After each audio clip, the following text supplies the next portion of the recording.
10-Minute Jazz Lesson Podcast, episode 326.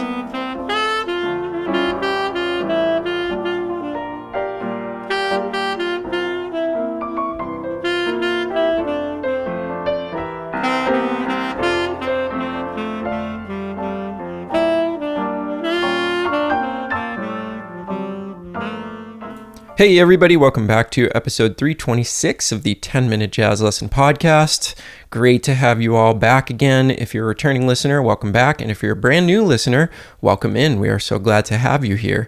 So this week we are going to continue with our Charlie Parker series. You know, usually I don't do a 2-month series, but when we're dealing with a giant and architect of modern jazz, I feel like it deserves, more than just 3 episodes. So we are going to dedicate this month again to the music of Charlie Parker, dive a little bit deeper, and get more into his music and the things that we can take away from it.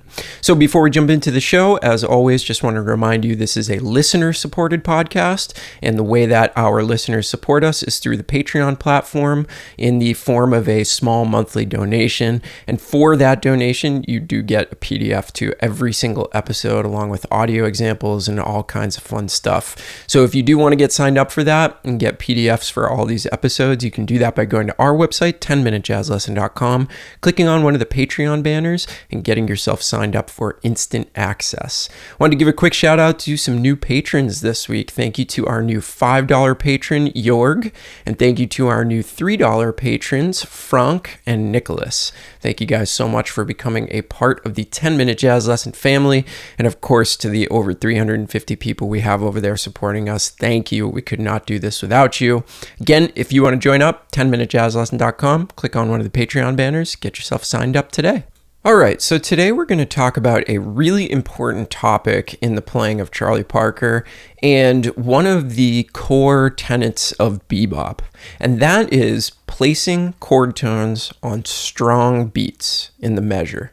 So if we're in a measure of 4/4, these strong harmonic beats, which is exactly what we're talking about, where the harmony changes in pretty much all cases, are beats 1 and 3. Now, we've talked about this before on the show, but I think it is really good to illustrate it in a real-life situation from somebody who invented bebop, Charlie Parker. So we want to witness this in action and think about how much clearer it actually makes the music. And I think what that will do is sort of, if you were on the fence about working on this topic, you can see that it is true that Charlie Parker actually does this and that we should all be doing this, and it is going to ultimately improve our lines and our solo structure so much. So what we're going to do is we're going to take a look at 3 examples where Charlie Parker really leans on this topic. So he's going to be using chord tones on every single beat 1 and 3 in all 3 of these examples that we're going over. And what I want you to do is I want you to pay attention to how clear it makes the lines. I'm going to be demonstrating the lines for you on saxophone, but there's not going to be any chords behind me. And I want you to think about how you can almost hear the harmony even though there's no rhythm section playing behind me. And at the end of the day, that's the whole point of putting chord tones on the strong beats, is that you are very, very effectively outlining the harmony with a single note line. And this is one of the things that bebop is really all about, right? Is that it's a very specific kind of music. We're following the chord changes very, very closely, and it results in these types of lines. Now, one other thing I want to mention before we jump into the examples is that Charlie Parker does consider the 9th to be a chord tone, okay? So you're going to notice that on some of the beats 1 and 3, he's going to be using the 9th, and it doesn't really take away from the clarity at all, and his use of the 9th included in those chord tones is really, really masterful. So what I've got on the PDF, if you want to take it out and put it in front of you, is I've marked every beat 1 and 3 in red. And you'll notice that each one of those red notes, if you associate it with the chord over the top of it, is a chord tone. It's either 1, 3, 5, 7, or 9. And I want you to think about when you're listening to these, how clear it actually makes the line. So let's check out example number 1. 1, 2, or 1, 2, 3, 4.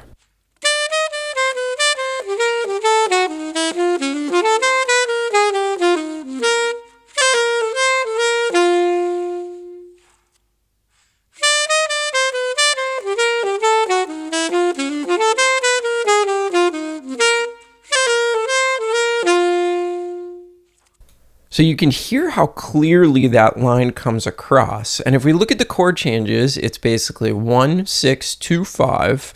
And then we have a really quick modulation to the 4, minor 4, and then back to the 1. And you can really, really hear that in the line by the choices that Charlie Parker is making, but mostly from the fact that he's putting a very, very clear chord tone on all of the strong beats. I think that's the biggest thing that contributes to the clarity of this line. All right, so now if we move on to example number 2, it's a double time line. And the reason that I chose this line is because it sort of proves the fact that even when you're playing this crazy flurry of double time notes, this 16th note line, you can still use this concept. So it's not just for eighth note lines. It's not just for simple things. When he gets really, really complicated and he's playing in a very, very dense fashion, he's still thinking about this concept of clarity and chord tones on the strong beats, no matter what kind of phrase he's actually playing. So let's check out example number 2. We'll see if I can play it correctly. 1, 2, a 1, 2, 3, 4.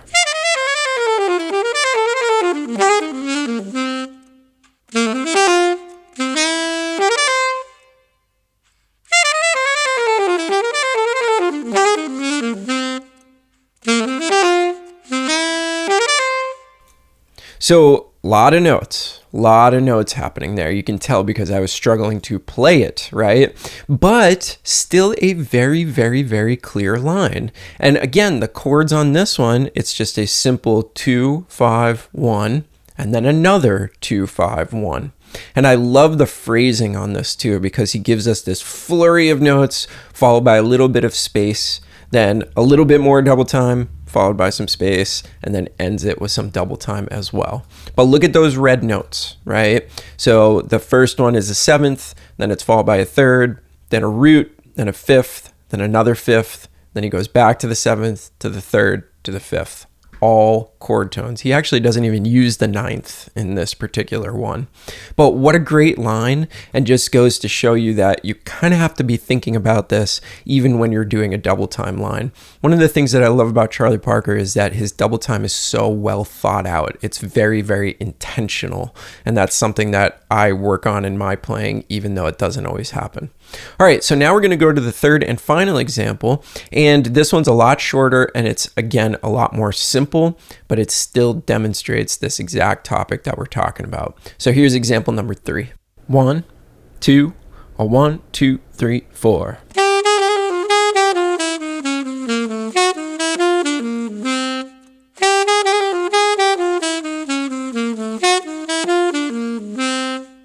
Now, I think that might be the clearest out of all 3. First of all, it's a little bit short, and then he does a lot of other really, really cool stuff in there. Like he does the flat 9, he does a bunch of enclosures, a lot of chromatic voice leading. Great stuff happening in that line. So again, words are really simple. It's 1, 6, and then 5 of 5, and he's just masterfully outlining them. You'll notice he uses that major 7th at the beginning of the first measure, followed by a root, followed by a 7th, 3rd, 5th, and then a 9th at the very end. And that 9th at the end is like a cool little bit of flair at the end of that line. So there you have it. So here's what we're going to do. This episode was all about using chord tones on beats 1 and 3, the strong beats in the measure. Next episode is going to be the exceptions to that rule. When Charlie Parker doesn't do that, why doesn't he do that? And what's he using to keep things clear while not following this rule that we just talked about? You know, there's exceptions to every rule, and Charlie Parker is no different from anybody else. So that's what we're going to be looking at next time. So remember, if you want to get the PDF, go to 10minutejazzlesson.com, click on one of the Patreon banners, get yourself signed up, and you will get instant access to the PDFs from every single episode that we've ever done, all 326 episodes. Hope you're all doing well out there. If you have any questions, let me know, and I will see you all next week with another brand new episode. Have a good one, everybody. Bye.